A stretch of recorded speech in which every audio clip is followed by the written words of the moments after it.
Hola, buenas tardes a todos. Soy Teresa Olasco y os doy la bienvenida a esta sesión sobre casos difíciles en trasplante cardíaco e insuficiencia cardíaca dentro de nuestra reunión anual y este año virtual de la sección de insuficiencia cardíaca. Como todos sabéis, la insuficiencia cardíaca avanzada es un campo apasionante, pero con frecuencia nos enfrentamos con casos complejos en pacientes críticos que requieren de decisiones rápidas y muchas veces consensuadas con otros compañeros y especialistas. Esto seguramente va a quedar reflejado en esta sesión, en la que excelentes ponentes nos van a presentar varios casos clínicos, sobre todo en el uso y empleo de asistencias circulatorias de corta y larga duración, así como en complicaciones post-trasplante cardíaco, como es el rechazo humoral. Hoy en día todavía un reto diagnóstico y terapéutico. Os animo a que participéis con vuestras preguntas en el chat habilitado en la página web de la sesión, que debatiremos al final de las 3 exposiciones.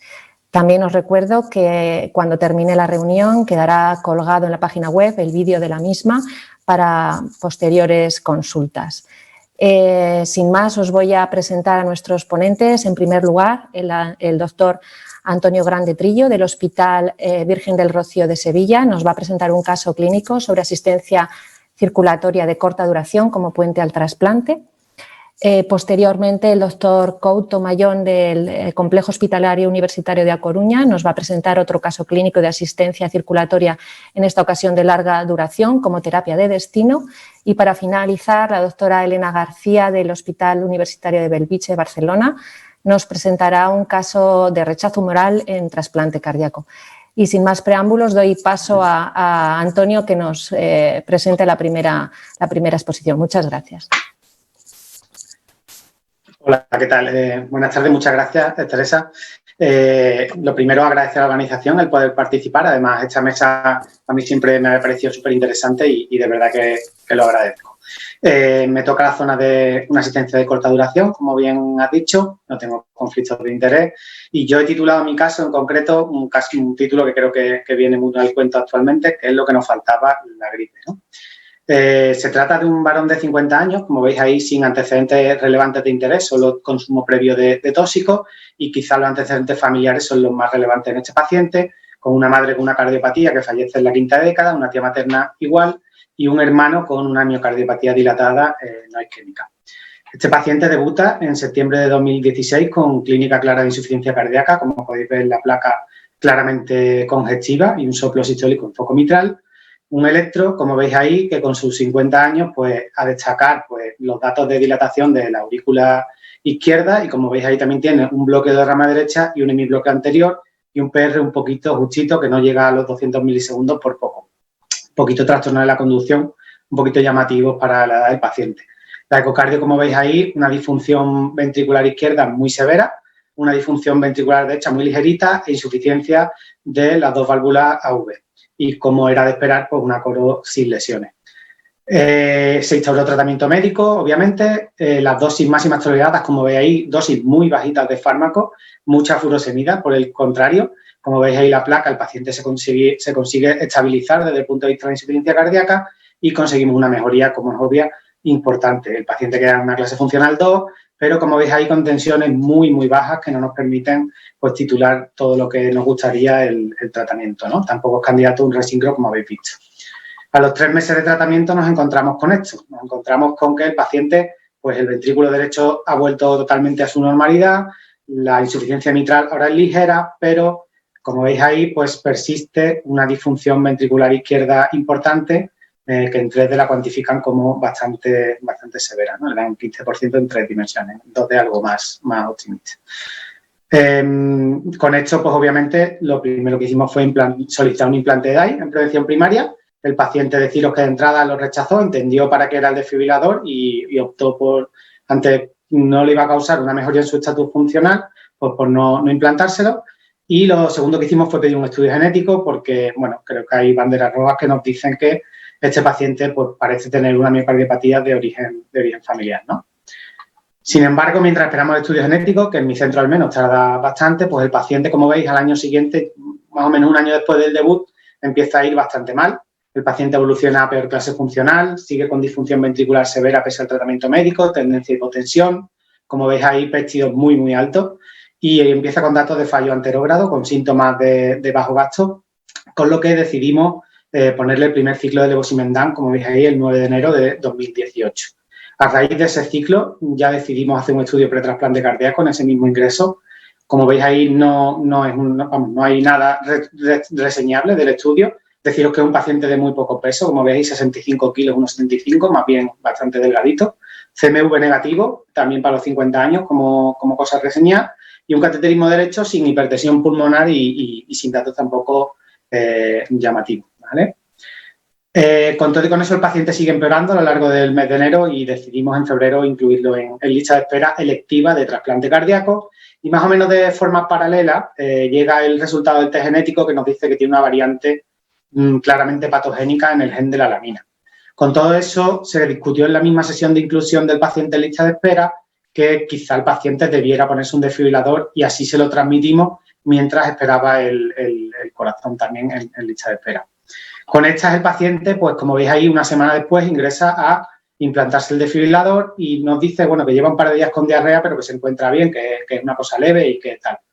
Y el día 20, pues se implanta el desfibrilador sin incidencia, con la mala fortuna que el día 22, como veis ahí, 2 días después del implante, para contento de los de arritmias que se enfadaron un poco con nosotros, pues el paciente se echa a morir. El paciente empieza con tos, con taquipnea, síntomas claros de bajo gasto, obnubilado, como veis ahí, función renal que se nos va, una creatina 1,9, datos de fallo hepático, lactato en 2,4, y esta placa, que ya era algo fea en la base, como veis, al día siguiente del desfibrilador, de pronto aparece esos infiltrados en el pulmón derecho y se solicita un estudio que sale positivo para gripe A. El paciente, con esto, tiene que ingresar en UCI con un cuadro hecho séptico, como habéis visto, y necesita de NOR hasta 0,35, terapia de alto flujo, y como veis allí a las 48 horas ya no solo infiltrado, sino que aparece un derrame que empuja el mediastino hacia contralateral, precisa un drenaje torácico, etcétera, ¿no? El paciente, pese a todo, pues evoluciona bien en los días posteriores y en varios días conseguimos pues, que el paciente remonte, se baja la nora, bajan los restantes, se normalizan las funciones de los órganos y se consigue un destete de la terapia de alto flujo. Y después de toda la paliza que le hemos pegado al paciente, pues esta es la eco que nos queda, ¿no? Donde el ventrículo izquierdo, como veis, es bastante peor que lo que teníamos, con una depresión muy, muy severa. Y el derecho, que era muy bueno, hombre, no es que sea malo, pero como veis ahí ya está pues algo dilatado, la contractilidad radial no es buena, la longitudinal, el TASE sí que viene siendo todavía bastante aceptable. Vuelve a aparecer insuficiencia tricuspidia, que había desaparecido, y además datos de presiones venosas centrales altas que no conseguimos remontar con inotropos. Bueno, el vídeo de la cava tampoco es... A ver si pasa, ¿no? Correcto. Con todo esto, el paciente convierte su shock séptico en un shock cardiogénico después de este bache en el que se queda en un Intermax 3. Nosotros conseguimos estabilizar perfectamente al paciente, pero no había quien le quitara la dobutamina. Lo intentamos con un pulso levosimendan, pero sin éxito, y el paciente, ya les digo, estaba bastante bien, pero con dosis bajas de dobutamina que no éramos capaces de retirar. El problema es que sigue empeorando y en los días posteriores, pues el paciente empieza, como veis ahí, con dobuta que tenemos que subir de 6 a 12, reinicio de la nora, reinicio de alto flujo, en una situación pues, de una estabilidad razonable, con función de órganos, como veis ahí, preservada, lactato de 1,1, reactante de fase aguda bajito, la eco que os acabo de comentar, pero con aminas cada vez más en ascenso a lo largo de los días. Con todo esto nos planteamos un poco qué hacer. Si alguien quiere en el chat rápidamente dar su idea, pues será bienvenida. Nosotros nos planteamos la posibilidad de implantar una ESMO. Por comodidad, nos planteamos la opción de ir directamente a un Levitron uni o biventricular. Ahí teníamos mucha duda. Y también creo que puede existir incluso la opción de tirarse a un LVAD, asumiendo que por las circunstancias que tenía el paciente y tal, pues era posible que hubiera que poner una asistencia temporal al ventrículo derecho. Finalmente lo que decidimos fue implantar una Levitron biventricular.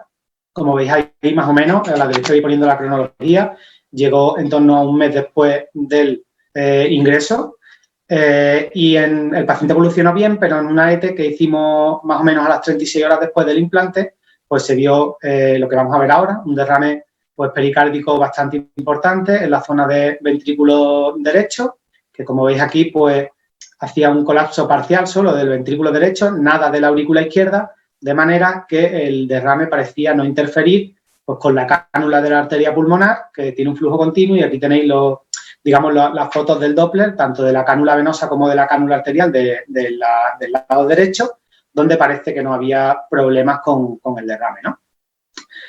Con esto, pues, hubo mucha duda en si tenemos que reintervenir al paciente y lavarlo o no, y nosotros decidimos, pues, extubar al paciente, que se consiguió con facilidad y se incluyó en código cero, como veis ahí, 48 horas después del implante de la asistencia, comenzando entonces con la rehabilitación, intensificación de nutrición, etcétera, ¿no? Deciros que el taponamiento realmente en las asistencias, pues es una cosa que estamos hablando de una patología clásica que lo enmascara mucho estas nuevas tecnologías. A mí me gusta mucho ese título de ahí, y que aunque es un problema muy común, pues cuenta con muy poca evidencia, ¿no? Yo voy a traer 3 casos clínicos muy rápidos. Aquí tenemos uno de una ESMO, donde, por ejemplo, aquí los autores, en la flechita esta que veis aquí en medio, es donde hacen una pericardiocentesis, en este caso, y ellos están muy orgullosos de los resultados que tuvieron, pero, sin embargo, llama mucho la atención que ni la tensión, ni la frecuencia, ni los parámetros bioquímicos, ni el flujo de la ESMO se vieron artefactuados por el derrame ni al retirar el derrame con la pericardio. O sea, que ahí no había mucha claridad en lo que se hizo. Y luego sí que tenemos este otro artículo muy gráfico, donde veis ahí cómo se ve perfectamente una compresión de la cánula de la arteria pulmonar con el derrame que les impulsa a reintervenir al paciente. Pero, como digo, hay muy poco de esto, ¿no?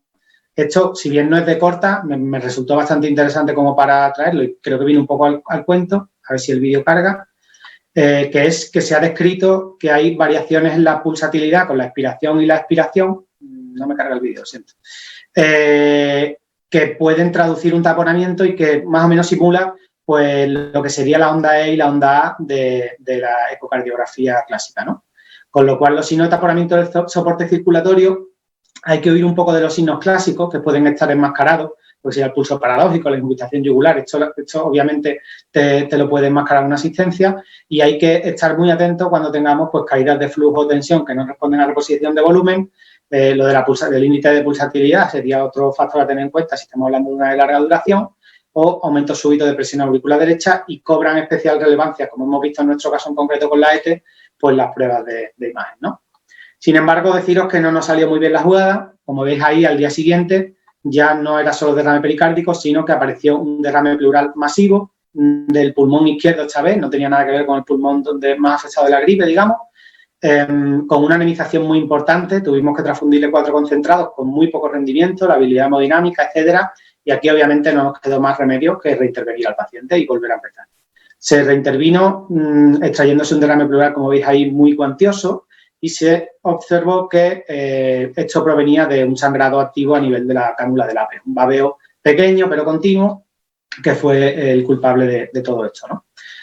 Otra vez volver a empezar, todos sabemos ya cómo es esto, con lo cual, pues, otra vez poquito a poco intentar mejorar al paciente. El débito de los drenajes fue reduciéndose hasta que se hizo prácticamente nulo. Se tuvo que empezar antibioterapia empírica por restante alto, aunque no se encontrara nada. Y finalmente conseguimos otra vez restubar al paciente, como veis ahí, el día 21, siempre en pos de intentar tener al paciente en las mejores condiciones para el trasplante, ¿no? Ya estamos en día más 6 de la asistencia.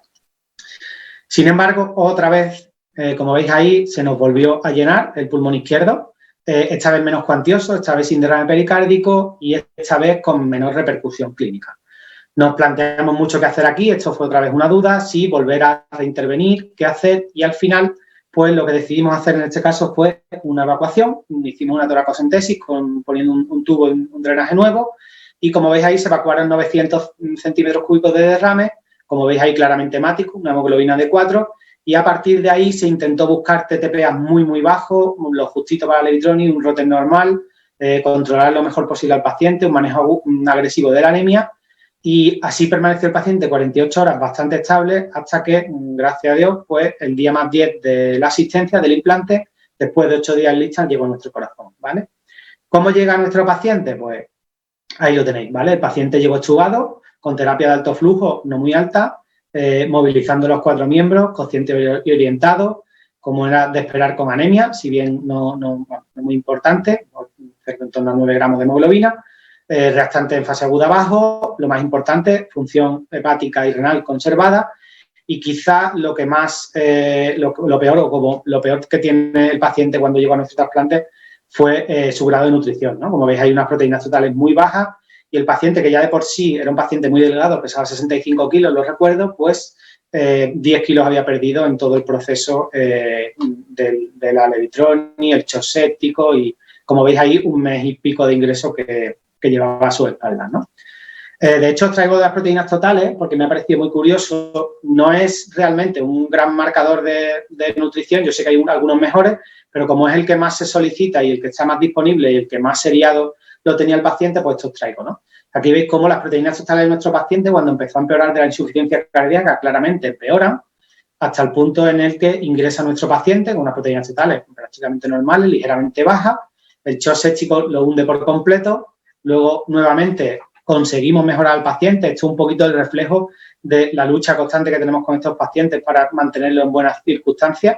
Se hace el implante otra vez con unas proteínas totales normales y al trasplante llega totalmente hundido nuevamente en cuanto a la nutrición y nuevamente, como ahora vamos a ver la evolución posterior, se va de alta pues renutrido, ¿vale? La evolución posterior al trasplante fue muy, muy buena. Creo que fruto de esta lucha constante que he intentado transmitiros. Como veis ahí, el paciente se extuba en 48 horas y se le retiran completamente las aminas. El paciente lo teníamos sentadito en su sillón al tercer día y al quinto día pasa a la unidad de trasplante cardíaco, que es como una especie de semicríticos que tenemos aquí en el Virgen del Rocío. Para que os hagáis la idea, no hay respirador, hay una enfermera para 5 pacientes. Hombre, no es una planta, pero se aleja bastante ya de los cuidados críticos, ¿no? Y comentaros cuál fue la complicación mayor que tuvimos con este paciente, que fue un síndrome de renutrición o realimentación, que a veces pueden llegar a ser graves. Es un paciente que, como he dicho, pues acabó de todo esto muy, muy desnutrido. La renutrición aquí hay que hacerla muy, muy despacio por este síndrome que algunos seguro que habéis tenido también problemas con él. Y tuvo una hipomagnesemia y una hipofosforemia muy severas que conllevaron una renutrición muy, muy gradual, muy lenta y con muchísimos controles analíticos de magnesio y fósforo y mucho soporte de los mismos. El paciente finalmente, como veis ahí, un mes después de más o menos de llegar a nuestra unidad y mes y poco después del trasplante, pues se fue de alta en muy buen estado funcional. Deciros simplemente que el paciente hizo un rechazo 3A celular en junio, sin repercusión ni en ecocardio ni clínica y que los posteriores controles fueron negativos. Y para el que se lo esté preguntando, después de tanta transfusión, pues los HLA fueron negativos y siguen siendo a día de hoy porque se controlaron al año negativos, ¿vale? Y quería finalizar mi charla pues dándole las gracias a mi equipo de trasplante, a Manolo y Diego, con los que llevo ya más de 3 años y que me han enseñado lo poquito que sé de esto. Muchas gracias. Muchas gracias, Antonio. Complejo caso y, como siempre, todos nuestros esfuerzos en estos pacientes tan críticos. Bueno, y a continuación el doctor Couto nos va a presentar su caso con asistencias de larga duración. Adelante, David.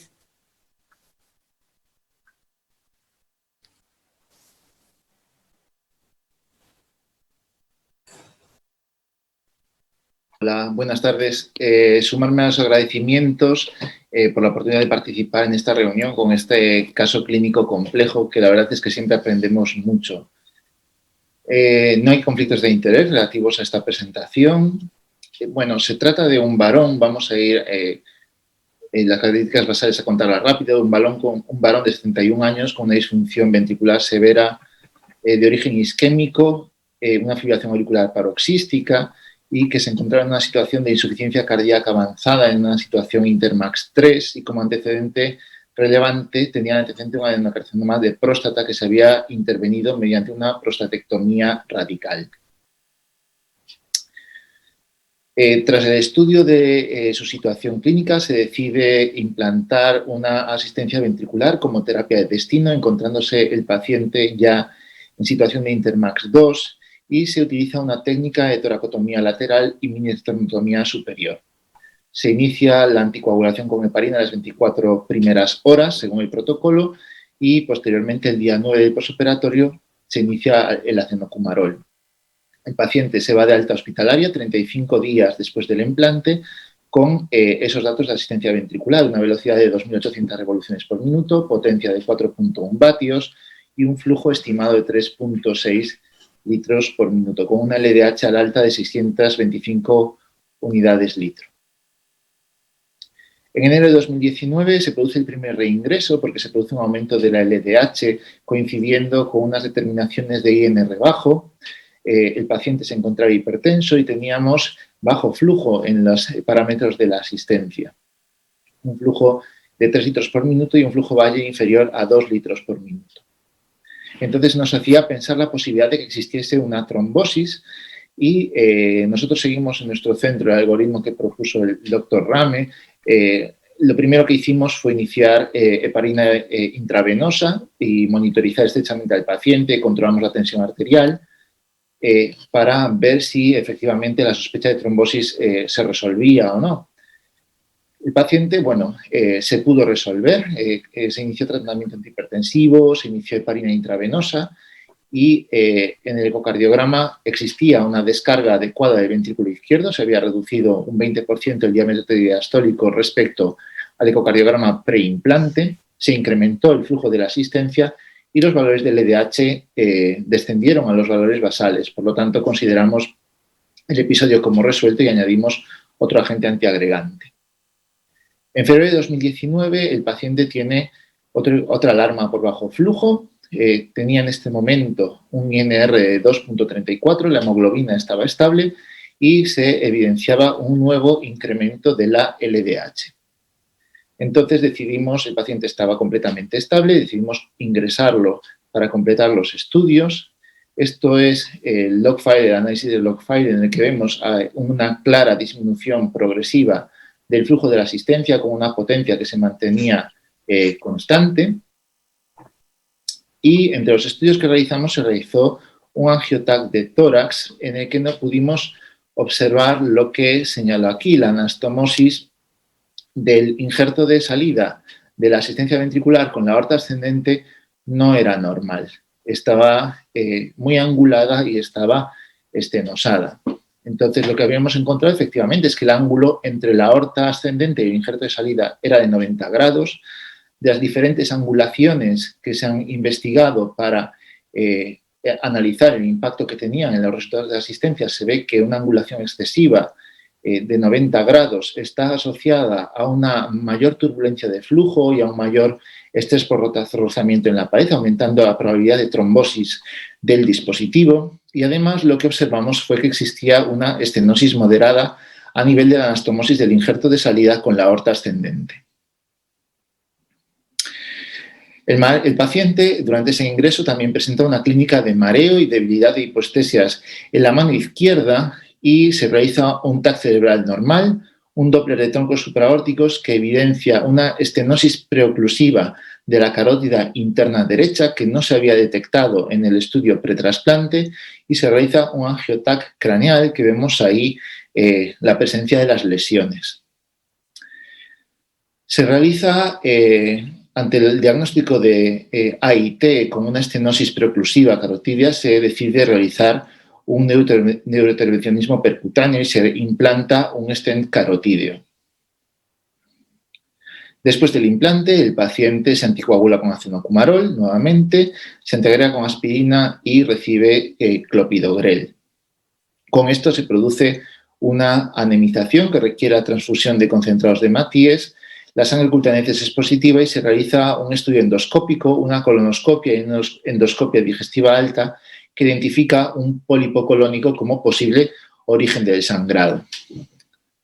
El pólipo se extrae y el paciente se va de alta en un tratamiento con aspirina, clopidogrel y buscando un rango de INR inferior. No podíamos suspender el clopidogrel porque el stent carotídeo acababa justo de implantarse.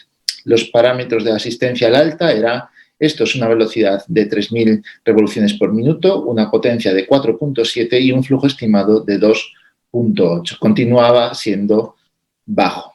Un mes después del alta, el paciente tiene un nuevo episodio de sangrado digestivo que requiere la transfusión de 4 concentrados de Matías. Se comprueba la permeabilidad del stent carotídeo y se decide, junto al equipo de neurología interrumpir el clopidogrel y iniciamos un tratamiento mensual con teótrido de liberación prolongada para controlar el sangrado digestivo, porque sí que es cierto que quizás en otras situaciones, que es la presencia de angiodisplastias, ha demostrado efectividad para controlar este trastorno. Nosotros asumimos que este paciente podría también beneficiarse de este tipo de tratamiento. Entonces tenemos que desde el implante hemos tenido un episodio de sospecha de trombosis, hemos tenido disfunción de la asistencia ventricular, hemos tenido la presencia de un evento cerebral, ¿de acuerdo? Un episodio de sangrado gastrointestinal y un nuevo episodio de sangrado gastrointestinal, y en los meses siguientes observamos continuaba existiendo la disfunción progresiva de la asistencia con una caída del flujo. Por lo tanto, nos encontrábamos ante un caso de un paciente que tenía una asistencia de larga duración como terapia de destino, que presentaba lo que se conoce como los eventos adversos relacionados con la hemocompatibilidad. La hemocompatibilidad en estos pacientes con asistencia de larga duración es un caballo de batalla importante, es uno de los motivos principales de morbilidad y una de las causas principales de reingreso hospitalario de estos pacientes. Hay muchos factores que entran a jugar entran en juego en este tipo de trastorno, pues desde el aumento del estrés parietal, un estado de baja pulsatilidad que genera una alteración microvascular, la inflamación persistente que existe en estos pacientes, la propia interacción mecánica que puede existir entre el ventrículo izquierdo y el dispositivo cuando nos encontramos situaciones pues, como una cánula mal posicionada o la presencia de trombos intraventriculares y, por supuesto, la importancia del tratamiento anticoagulante y antiagregante. Los elementos que forman parte de lo que se conocen los eventos adversos de hemocompatibilidad son fundamentalmente el sangrado no quirúrgico, principalmente el sangrado digestivo, los eventos neurológicos, los ictus y los episodios de trombosis del dispositivo.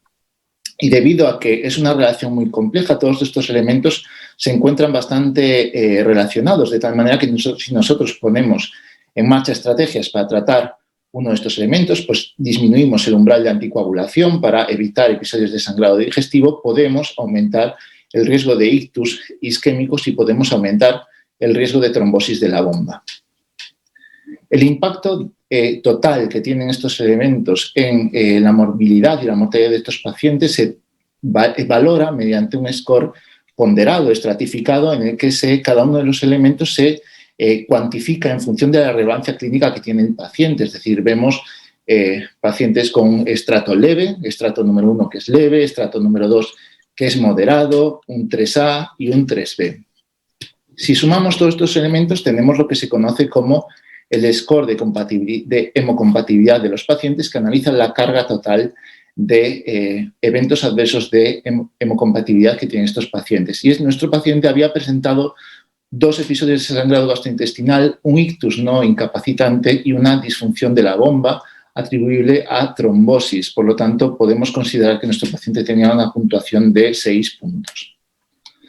Con esto nos decidimos tratar la causa de su problema fundamental, nos decidimos tratar la obstrucción que existía en la cánula de drenaje. Para ello, después de presentarlo en la sesión multidisciplinar, decidimos que el mejor abordaje era un abordaje retrógrado, el implante de un stent en este lugar.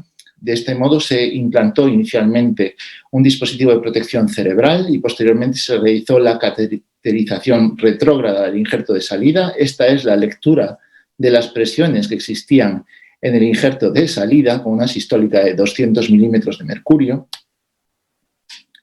Y finalmente se implantó un stent fórmula y se realizó una posdilatación con un balón de 12 centímetros. Aquí podéis ver en el TAC y en la reconstrucción 3D el resultado final. Con esto conseguimos una variación significativa de los parámetros de la bomba. Estos son los parámetros hemodinámicos antes de la estenosis, después de la estenosis y los parámetros de la asistencia ventricular. En resumen, lo que logramos fue un descenso de 78 milímetros de gradiente sistólico, un descenso de 66 milímetros de mercurio del gradiente medio, con un incremento de más de 2 litros minuto del flujo de la asistencia ventricular y un incremento de 1.5 litros minuto de la pulsatilidad de la asistencia. La consecuencia la veis aquí. Bueno, no se ve el vídeo, lo que se representa en este vídeo son eventos de succión en la asistencia ventricular del paciente que obligaron a disminuir el flujo. También los valores del LDH volvieron a la normalidad, como podéis ver aquí en el curso evolutivo de laboratorio. Y el paciente sube a la unidad de hospitalización esa misma mañana, la mañana de intervencionismo, con aspirina, clopidogrel y acenocumarol. La velocidad de la bomba se ajustó a 2.600 revoluciones por minuto y en el cuarto día el paciente comienza con cefalea, comienza hipertenso y desorientado en tiempo y espacio con una alteración leve en el lenguaje. Y lo que nos encontramos en el escáner fue la presencia de un ictus hemorrágico de gran tamaño con extensión intraventricular y extensión subaracnoidea. El ictus es otro aspecto, otro caballo de batalla de la asistencia ventricular y uno de los principales elementos de los eventos adversos de hemocompatibilidad, el que mayor morbilidad y mortalidad conlleva. Su tasa de incidencia estimada es alrededor de 0.18 eventos por paciente y al año. Fundamentalmente, el riesgo es mayor en los primeros meses después del implante y la mayor parte son ictus isquémicos, pero seguidos muy de cerca de los ictus hemorrágicos. Como sucede con todos estos pacientes, hay muchos aspectos que entran a formar parte de la etiopatogenia del ictus, pues factores propios del paciente, si el paciente tenía fibrilación auricular previa o no, aspectos quirúrgicos como puede ser la colocación de la bomba, la terapia antiagregante, la terapia anticoagulante o la presencia de infección o eventos como la trombocitopenia inducida por heparina.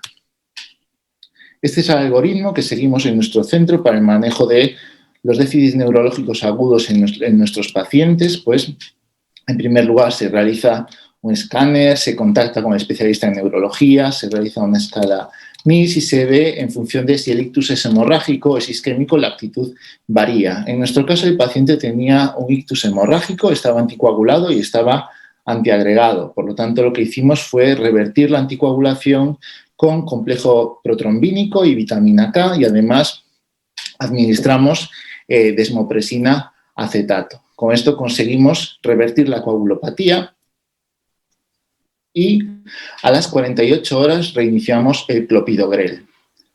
Después, siguiendo las recomendaciones de neurología y de otros compañeros que tenían más experiencia en este campo que nosotros, se mantuvo el paciente sin anticoagulación hasta el 9º día tras comprobar que no existía sangrado. Ese día se reinició la heparina de bajo peso molecular, la heparina sódica buscando un TPTA entre 60 y 80 segundos y el día 30, después del evento, se reinició el acenocumarol, al no evidenciarse sangrado. Con ello, el paciente consigue irse de alta hospitalaria con una mínima alteración en el lenguaje, anticoagulado con acenocumarol y antiagregado con clopidogrel, con el octeótrido, y los parámetros de asistencia son los que ahí figuran.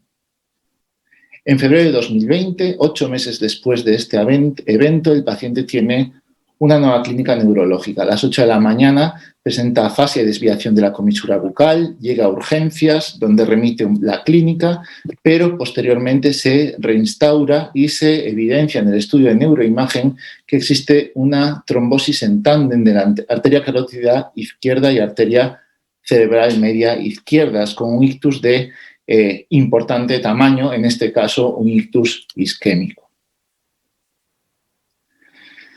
En el centro en donde acudió el paciente, inmediatamente contactaron con nuestro hospital y se activó el código ictus. En el manejo del código ictus de estos pacientes, pues bueno, el paciente estaba con una coagulopatía, de base tenía un INR de 2.46 y esto contraindicaba la posibilidad de trombolisis de este ictus. De hecho, en las guías de manejo del ictus en estos pacientes es una actitud que no está recomendada. Y otra alternativa que teníamos era la trombectomía mecánica. Existe evidencia científica de resultados clínicos buenos, aunque con un importante número de eventos adversos del tratamiento con trombectomía mecánica en estos pacientes. Sin embargo, nuestro paciente fue desestimado por parte de los neurointervencionistas porque tenía un score de ranking modificado de 3, con una incapacidad leve a moderada basal. Con esto lo que hicimos fue un control estricto de la tensión arterial, buscando unos datos un poco más altos de tensión arterial por la extensión del ictus, se interrumpió la antiagregación y se realizó anticoagulación con heparina sódica buscando un TPTA de 60-80 segundos. El clopidogrel se pudo reiniciar a las 48 horas una vez que se evidenció que no existía resangrado y entonces el dispositivo comenzó a emitir alarmas de potencia alta, alarmas moderadas de potencia alta y observamos, como podemos ver aquí, que existía un aumento importante y brusco de la potencia del dispositivo, un aumento importante y brusco del flujo y también un aumento de la LDH. Nos encontrábamos pues en un paciente que acaba de tener un ictus isquémico con un evento de trombosis de la asistencia. ¿Qué hacer en este caso? Es un paciente que no era candidato a recambio del dispositivo por su situación basal, un paciente que en estos momentos estaba hemipléjico y afásico, que era un paciente que no se podía fibrinolizar porque llevaba 48 horas de evolución de un ictus isquémico y había tenido un ictus hemorrágico 8 meses antes. Se realizó un ecocardiograma y en el ecocardiograma lo que nos encontramos fue que el diámetro diastólico era de 50 milímetros, la fracción de eyección del ventrículo izquierdo del 35%, la válvula aórtica abría en todos los latidos y tenía una insuficiencia mitral. Entonces, la verdad es que hubo una discusión bastante larga, una controversia bastante larga en la unidad, aspectos éticos, y al final tuvimos también que consultar a centros externos con mayor experiencia que nosotros y se decidió intentar una decomisión de la asistencia de este paciente. Entonces se inició soporte inotrópico con dobutamina y con dopamina, se redujo la velocidad de la asistencia al mínimo y se interrumpió la anticoagulación y la antiagregación con el objetivo de cerrar el injerto de salida de la asistencia y poder hacer una decomisión. La asistencia se trombosó de modo completo 3 horas más tarde. Voy a ver si van los vídeos. Bueno, estos vídeos no van. Se detuvo 30 horas más tarde del implante, de esta estrategia. En estos vídeos lo que podíamos ver es el resultado del ecocardiograma. Este es un paraesternal eje largo que se ve sin color y con color después de la detención de la asistencia. A ver si los siguientes se ven. No, tampoco se ven estos vídeos. Esto, lo que se visualizaba aquí a este nivel, este es el injerto de salida y lo que se ve en el injerto de salida es que existe en diástole un flujo tanto anterógrado como retrógrado a través del injerto de salida y existe una regurgitación de volumen desde la asistencia ventricular al interior del ventrículo del paciente, comportándose como si fuese una insuficiencia aórtica severa.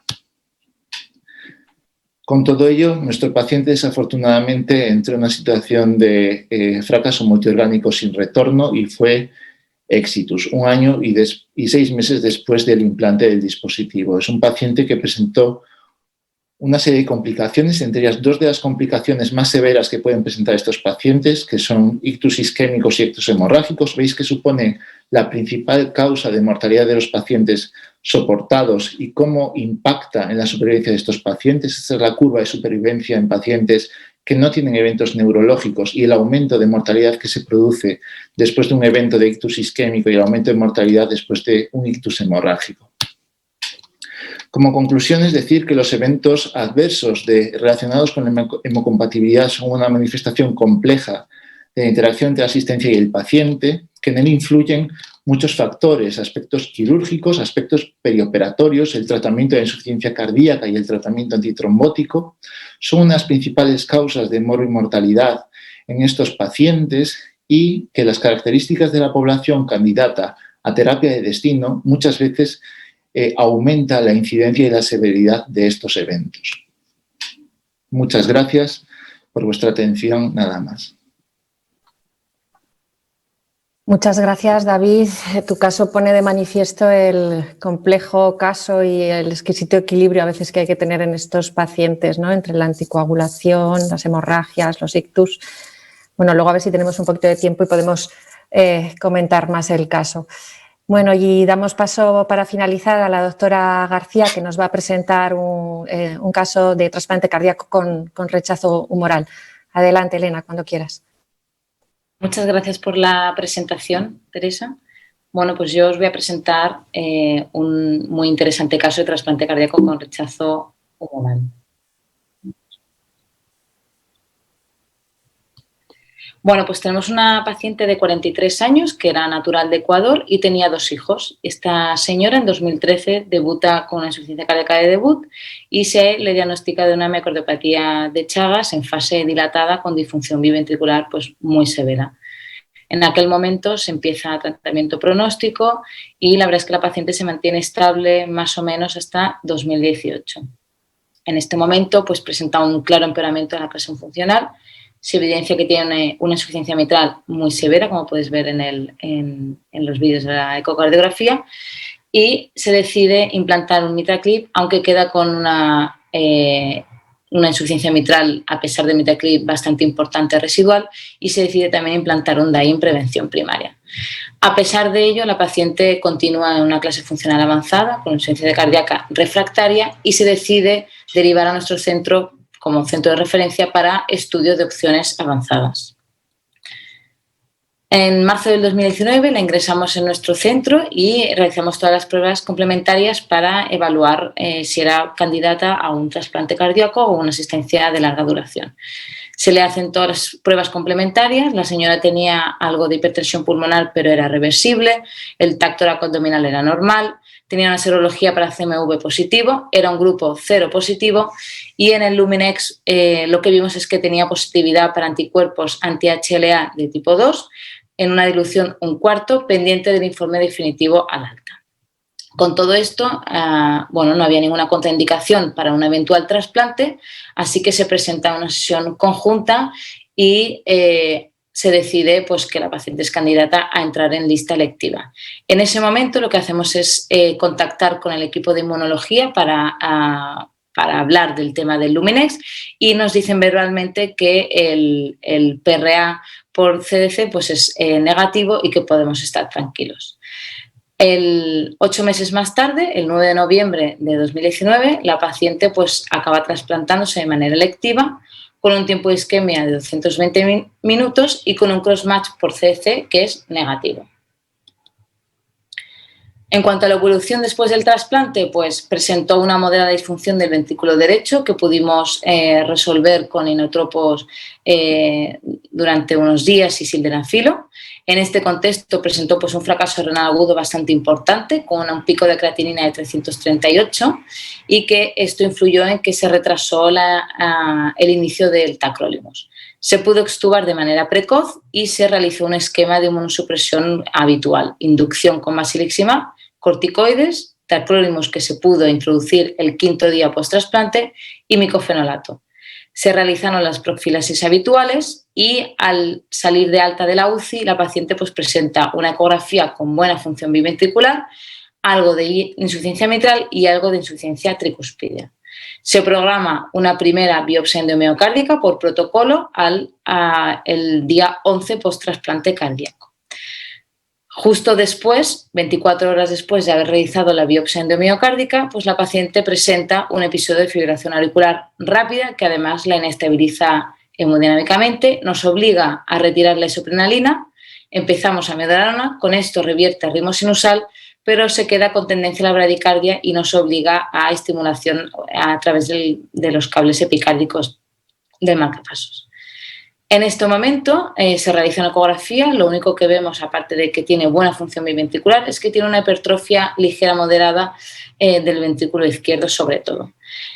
Ante la sospecha de que pudiera tener un rechazo agudo, lo que hacemos es iniciar bolus de metilprednisolona y decidimos revisar el crossmatch y el PRA pretrasplante. Al revisar el PRA pretrasplante, lo que vemos es que en el informe hablan de un porcentaje del 67%. Pues nos llevamos las manos a la cabeza, obviamente. Sin embargo, pues el crossmatch por CDC fue negativo y el PRA por CDC fue negativo el día de trasplante, pero sí que había positividad para anticuerpos tanto de clase 1 como de clase 2, con un porcentaje global del 60%. Además, nos informan de la presencia de anticuerpos delante específico frente a estas especificidades, frente al A3, DR1 y DR7 con MFIs pues, no despreciables. Además, hablan de que los DSA frente a frente a antígenos de HLA de clase 2 pues eran fijadores de complemento. Un poco para poneros en contexto, pues recordar brevemente que la presencia de estos anticuerpos delante específicos no se ha comprobado que sea una buena herramienta para screening del rechazo mediado por anticuerpos, pero sí que cuando tenemos estos DSAs junto con un rechazo mediado por anticuerpos objetivado en una biopsia, pues aumenta el riesgo de disfunción del injerto. También se han visto que los DSAs anti-HLA de clase 2 pues incrementa el riesgo de desarrollar en un futuro este rechazo mediado por anticuerpos y que la presencia de DSA de novo post-trasplante también se relaciona con un aumento del riesgo de pérdida del injerto. En este momento, pues, nos informan del resultado de la biopsia y lo que obtenemos pues, es la confirmación de nuestra sospecha.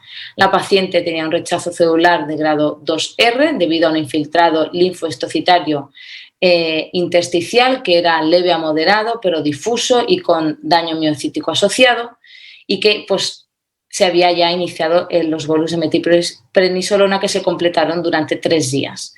Además, vimos que tenía un rechazo humoral de clase 1 con positividad para inmunohistoquímica tanto CD4D como CD68. En este momento lo que decidimos fue realizar plasmaféresis que se completaron 5 sesiones y también decidimos administrar inmunoglobulinas después. Recalcar que en todo momento la paciente mantuvo una buena función biventricular y que en la ecografía lo único que veíamos era una moderada hipertrofia. Estas fueron las imágenes de la ecocardiografía en el momento pues, en el que obtuvimos los datos tanto del estudio inmunológico como de la biopsia. Perdón. ¿Y qué hicimos en este momento? Pues previo a la plasmaféresis volvimos a repetir un Luminex y en este momento vimos que los DSAs respecto al Luminex del día de trasplante pues habían aumentado de manera considerable, sobre todo a expensas de anticuerpos anti-HLA de clase 2, que ya hemos visto que son los que peor pronóstico tienen en cuanto a la supervivencia del injerto, frente a especificidades DR1 y DR7 con MFIs que superaban los 20.000. Después de completar las 5 sesiones de plasmaféresis, volvimos a repetir el Luminex y vimos que había una reducción bastante importante de estos DSA, pero sin una normalización completa. Es decir, persistían, pero con MFIs bajos. Y de hecho se habían negativizado el PRA para los anticuerpos de clase 1. En este momento, después de haber completado todo el tratamiento para el rechazo tanto celular como humoral, pues se repitió una biopsia de control y vimos que se había resuelto el rechazo celular, pero que persistía con rechazo humoral de clase 1 y positivo todavía para inmunohistoquímica. En este momento decidimos que igual habría que hacer alguna cosa más y pensamos en la posibilidad de los anticuerpos monoclonales. Por un lado pensamos en la posibilidad de administrar rituximab, que como ya sabéis todos, pues es un anticuerpo monoclonal anti-CD20 y que lo que hace es depleccionar los linfocitos B, tanto maduros como los pre-linfocitos B, y que además ayuda a disminuir la presentación de antígenos en las células presentadoras de antígeno. Otra posibilidad era administrar el eculizumab, que es un anticuerpo monoclonal dirigido contra el complemento. Para ayudarnos a tomar la decisión, lo que hicimos fue estudiar la inmunidad celular tanto en la médula ósea como en la sangre periférica. Entonces, esto lo hicimos mediante una técnica que se llama ELISpot y lo que vimos es que en la médula ósea había células plasmáticas productoras de estos DSA que habíamos visto en el Luminex y que además sabemos que estas células plasmáticas no tienen CD20. En la sangre periférica, ¿qué vimos? Pues vimos que había células de memoria B, que también son productoras de DSA y que tienen capacidad de diferenciarse a células plasmáticas. Muchas de ellas tienen CD20, pero no todas. Entonces, teniendo en cuenta todos estos datos, pensamos que el rituximab pues, probablemente no tendría un papel importante, ya que podría dar un resultado parcial y no total, porque no podría actuar sobre las células plasmáticas de la médula ósea y actuaría solo parcialmente en las células de memoria B de la sangre periférica. Esto lo podréis ver de mejor manera aquí en la ilustración que os presento en la diapositiva.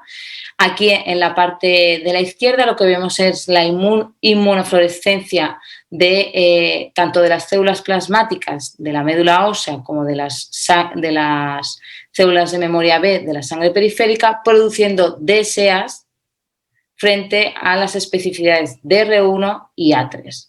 Y lo que vemos en la parte de la derecha es la cuantificación total de las inmunoglobulinas producidas, tanto por parte de las células plasmáticas como por parte de las células de memoria B, que están cuantificadas mediante un método colorimétrico.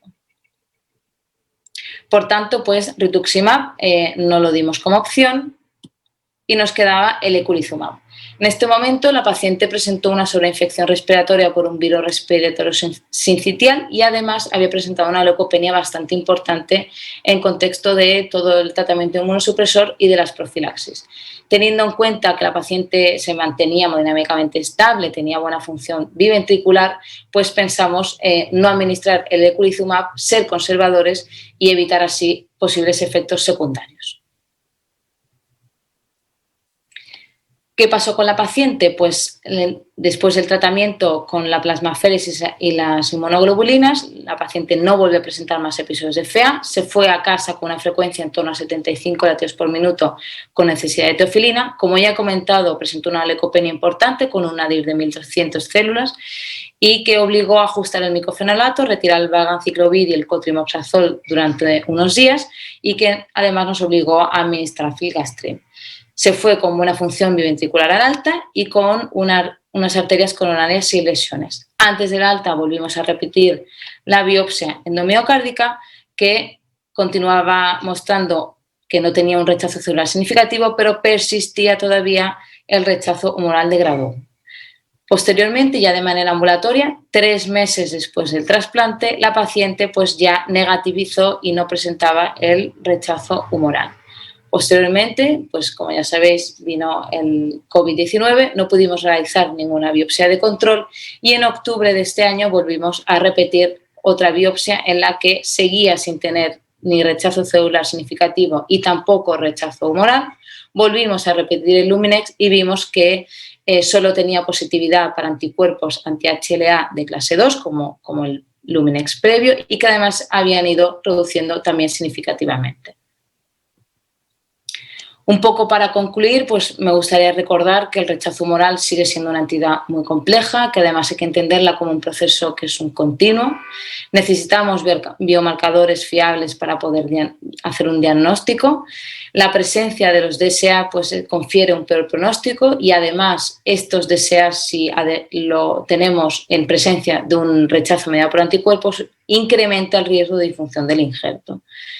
Un dato muy importante que podemos concluir de este caso clínico pues es que las células de memoria B representan una subpoblación sensibilizada frente al injerto, que son capaces de secretar DSAs, son capaces de diferenciarse en células plasmáticas y, por tanto, permanecen como fuente de aloinmunización. Y yo creo que es un dato a tener en cuenta a la hora de plantear opciones terapéuticas.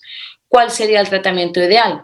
Pues bueno, para el rechazo humoral tenemos un arsenal de estrategias terapéuticas, todas dirigidas a inhibir o deplexionar diferentes líneas por donde se activan los diferentes tipos de inmunidad. En este caso, pues probablemente quizá una de las opciones hubiera sido administrar un tratamiento dirigido a deplexionar las células plasmáticas, como el clásico bortezomib, o más recientemente el daratumumab, que es un anticuerpo anti-CD38, y también pues, otro tratamiento combinado dirigido a deplexionar tanto los linfocitos B como esas células de memoria B que hemos comentado que están en sangre periférica, que podría ser, por ejemplo, el belatacept y que a día de hoy hay poca evidencia, pero sí que empieza a haber algo de evidencia, sobre todo en el trasplante renal. Y eso es todo. Muchas gracias por por haberme escuchado. Muchas gracias, Elena. Hoy en día el rechazo humoral sigue siendo todo un reto, tanto en el diagnóstico como en el tratamiento de estos pacientes. Bueno, pues por aquí vamos a pasar ahora un poco, tenemos 5 minutos para hacer 4 preguntillas, a ver lo que nos da tiempo. Veo por aquí que en el chat nos han hecho una pregunta para David sobre tu caso. Preguntan si crees que el manejo y la evolución del caso hubiera sido similar con un HeartMate 3. Bueno, vamos a ver. Lo que sí que es cierto que hay pocos estudios que comparen estas bombas. Hay estudios de experiencia en la vida real. Hay que tener en cuenta que un poco lo que precipitó todo este caso y toda la evolución probablemente fue la complejidad y la complicación que hubo en el injerto de salida. Hay una experiencia que relata diferentes comportamientos de las dos bombas. Hay una experiencia, si no me equivoco, de un hospital alemán que compara números bastante importantes de HeartMate 3 y HVAD, y lo que ve es que en el HVAD es más frecuente que sucedan estos estenosis a nivel de la anastomosis del injerto de salida con la aorta ascendente, mientras que en el HeartMate 3 lo que sucede fundamentalmente es el quincamiento, es decir, es la torsión del injerto de salida. En ambos casos, los dos tratamientos son bastante similares. Entonces, teniendo en cuenta que el ictus del paciente, el AIT inicial del paciente se debió a una obstrucción carotidia y que los dos eventos que se produjeron desencadenando el cuadro están presentes en las dos bombas, no me atrevería a decir tanto. Sí que es cierto que con el HeartMate 3 quizás no se hubiese producido la trombosis de la bomba final, el evento final de trombosis de la bomba. Aunque, bueno, el paciente estaba ya severamente enfermo, estaba hemipléjico y estaba afásico. Entonces, es difícil saber si este paciente se pudiese haber evitado la muerte con la bomba de HeartMate 3. Muchas gracias, David. Elena, una pregunta. ¿En vuestro centro hacéis un seguimiento proactivo del rechazo humoral, con seguimiento con anticuerpos de SEA, etcétera? ¿O en las investigaciones, en las biopsias que se hacen de protocolo, hacéis siempre inmunofluorescencia o solo ante sospecha clínica?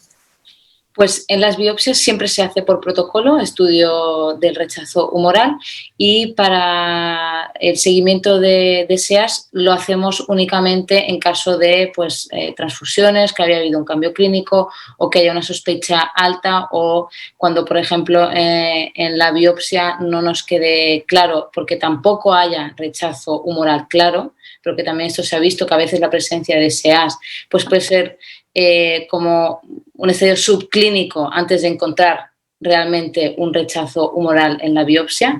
Y sí que, aunque la biopsia se hace por protocolo siempre, la búsqueda de los DSEAs pues viene ya más marcada por la decisión tanto nuestra, pues depende de cómo vaya el paciente y de si clínicamente no nos cuadra lo que encontramos en las exploraciones complementarias.